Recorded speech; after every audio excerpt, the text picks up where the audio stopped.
Assalamualaikum warahmatullahi wabarakatuh. Dalam video pembelajaran kali ini, kami dari kelompok 1 akan membahas tentang teori asosiasi dari Edward L. Thorndike. Pengertian teori asosiasi dari Edward L. Thorndike. Teori asosiasi adalah menghubungkan antara satu peristiwa dengan peristiwa lainnya, di mana setiap yang terhubung antara satu dengan yang lainnya dianggap memiliki rangkaian yang berhubungan dan keterkaitan dalam satu dan yang lainnya. Dalam artian, satu dengan yang lainnya itu tidak bisa dipisahkan karena mereka saling berkaitan. Prinsip-prinsip yang digunakan dalam teori asosiasi ada 3. Yang pertama, kesiapan, yang berkaitan dengan motivasi dari setiap peserta didik. Yang kedua, latihan, yaitu kegiatan berulang yang dilakukan oleh peserta didik untuk menghubungkan antara stimulus dan respon. Yang ketiga, pengaruh, yang berhubungan dengan hasil kegiatan yang dilakukan oleh peserta didik dan manfaat yang dirasakan oleh peserta didik itu secara langsung setelah dilakukannya kesiapan maupun latihan. Penggunaan teori asosiasi dalam pembelajaran. Materi yang digunakan adalah bangun ruang. Media pembelajaran yang digunakan adalah sebuah contoh bangunan yang berbentuk bangun ruang. Sistem pembelajaran yang dilakukan ialah kelompok. Kegiatannya adalah membuat bangun ruang dengan menggunakan jaring-jaring setiap bangun.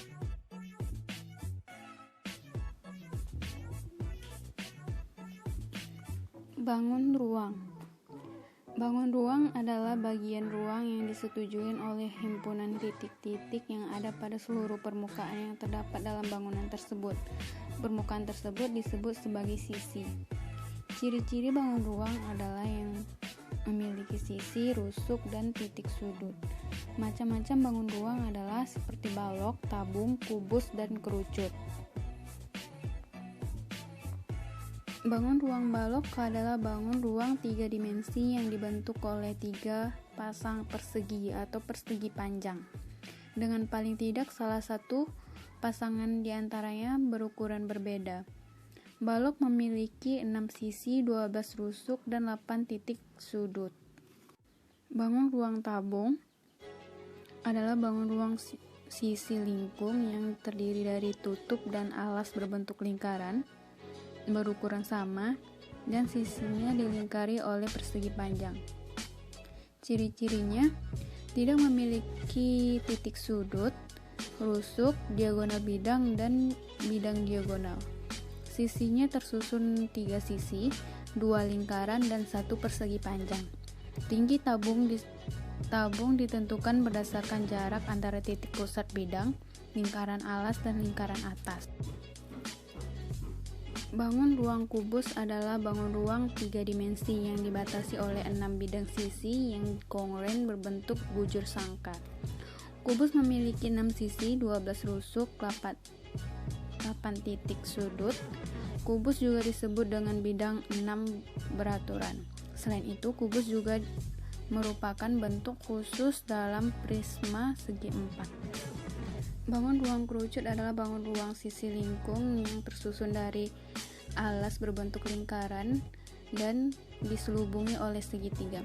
Cirinya memiliki 2 sisi, 1 titik sudut, tidak mempunyai rusuk, diagonal bidang, dan bidang diagonal sama sekali. Cara membuat bangun ruang. Alat dan bahan yang kita perlukan adalah yang pertama kertas karton, kedua penggaris, ketiga pensil dan setip, keempat gunting, dan yang terakhir lem.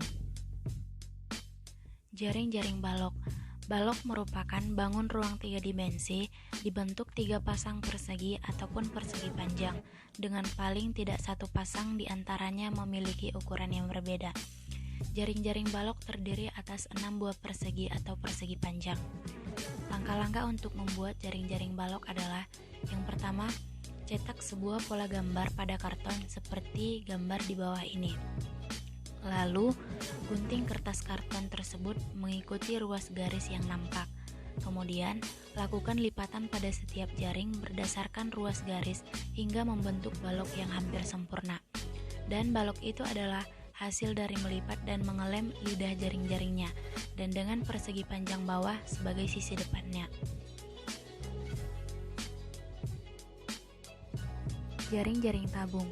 Tabung atau silinder adalah suatu bangun ruang 3 dimensi yang dibentuk pada dua buah lingkaran identik yang sejajar dan sebuah persegi panjang yang mengelilingi kedua lingkaran itu sendiri. Adapun langkah-langkah untuk membuat jaring-jaring tabung adalah: yang pertama, buatlah atap dan alas berbentuk lingkaran yang sama besar dan juga tentukan diameter atau jari-jarinya. Langkah yang kedua, tentukan panjang persegi panjang untuk dijadikan selimut tabung. Dan yang terakhir, gabungkan semua sisi-sisi tabung tersebut sesuai dengan gambar yang ada di bawah ini. Kemudian rekatkan menggunakan lem. Jaring-jaring kubus. Kubus adalah jenis bangun ruang 3 dimensi yang dibatasi 6 bidang sisi yang memiliki bentuk bujur sangkar. Hingga jaring-jaring kubus tersusun dari 6 buah bujur sangkar. Langkah-langkah untuk membuat jaring-jaring kubus adalah: yang pertama, gambar pola seperti gambar di bawah ini. Kemudian, gunting gambar jaring-jaringnya. Kemudian, tekuk bagian masing-masing pola. Kemudian, hubungkan masing-masing tekukannya dan rekatkan menggunakan lem. Kerucut. Jaring-jaring kerucut terdiri atas lingkaran sebagai alasnya dan bangun segitiga dengan alas lengkung yang disebut selimutnya. Perhatikan gambar di bawah ini.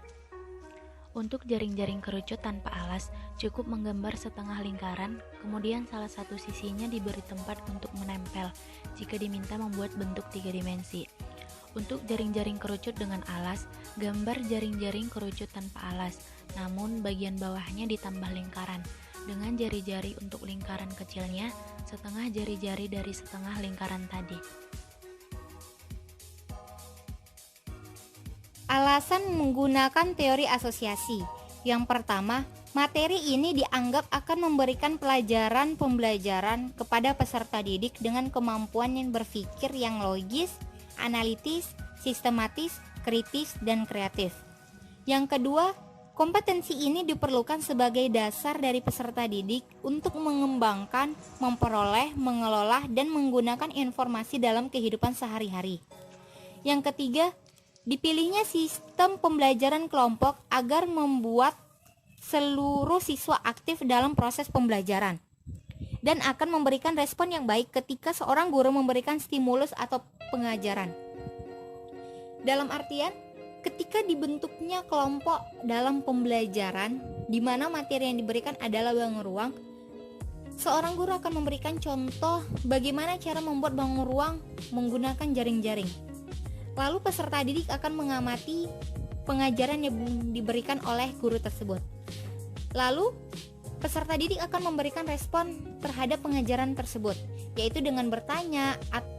Pada gambar berikut ini terlihat seluruh siswa ikut aktif atau berperan dalam membuat proses bangun ruang dengan menggunakan jaring-jaring, di mana seorang guru sudah memberikan langkah-langkah bagaimana cara membuat bangun ruang tersebut dan mereka mempraktekkannya secara langsung, sehingga seluruh siswa akan berperan aktif, tidak ada siswa yang tidak berperan, dan siswa akan memberikan respon yang baik serta menghasilkan hasil yang baik dari pengajaran yang terjadi pada saat itu.